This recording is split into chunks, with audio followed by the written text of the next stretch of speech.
गुरु जी का खालसा श्री वाहिगुरु जी की फतेह। जन्म साखी 10 गुरुओं की। सूरज प्रकाश ग्रंथ। साखी गुरु गोविंद सिंह जी की। राजा फतेह शाह की मेंदनी प्रकाश से संत करवानी। गुरु जी की वीरता की महिमा को सुनकर राजा फतेह शाह गाड़वाल श्रीनगर वाला एक दिन गुरु जी के दर्शन करने आया। राजा ने गुरु जी के दीवान में उपस्थित होकर कुछ अच्छे शस्त्र अस्त्र और घोड़े भेंट किए। गुरु जी का तेज प्रताप देखकर राजा बहुत प्रभावित हुआ।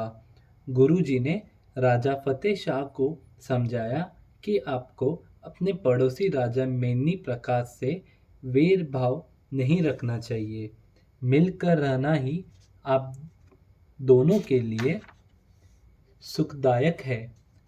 तत्पश्चात गुरुजी ने राजा मेनी प्रकाश को बुलावा कर दोनों राजाओं की संधि करवा दी। धन श्री गुरु गोविंद सिंह जी महाराज। शेर मारना। दूसरे दिन गुरुजी दोनों राजाओं के साथ जंगल में शिकार खेलने गए। बहुत से जानवरों का शिकार करके जब आप जी वापस आ रहे थे तो एक पहाड़ी निवासी ने आप जी को बताया कि गुरुजी, यह जंगल में एक बड़ा भयंकर शेर रहता है जिसने अनेक पशु मार दिए हैं। फिर गुरुजी को वह व्यक्ति एक घने जंगल में ले गया। गुरुजी ने शेर के ठिकाने को अपने योद्धाओं से घेर डलवा लिया और कुछ योद्धाओं के साथ शेर की बाल करने लगे।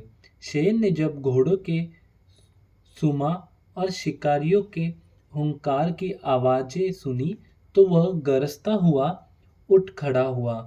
गुरुजी ने अपने सारे और पहाड़ी राजाओं के योद्धाओं को ललकारा कि अगर कोई शूरवीर इस शेर को ढाल तलवार के साथ मारेगा, हम उसको मुंह मांगा इनाम देंगे।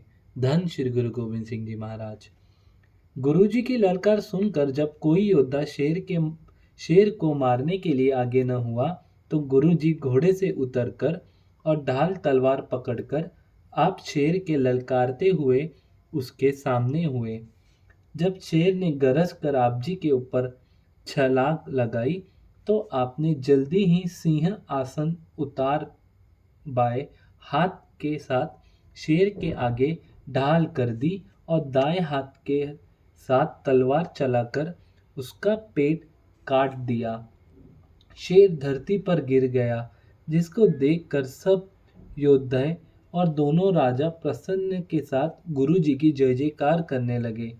बाद में गुरु जी ने सबको बताया कि इस शेर का जन्म पांडवों की कुल में हुआ था।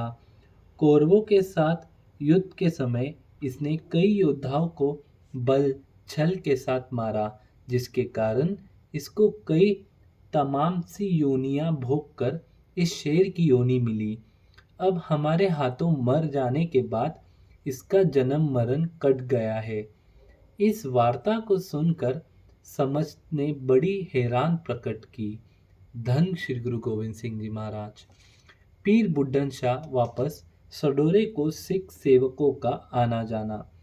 पीर बुड्ढन शाह कुछ समय सदगुरु जी के दर्शन तथा उपदेश लेकर बहुत प्रसन्न हुआ तथा गुरु जी से आज्ञा लेकर अपने मुरीदों के साथ वापस सडोले को चला गया।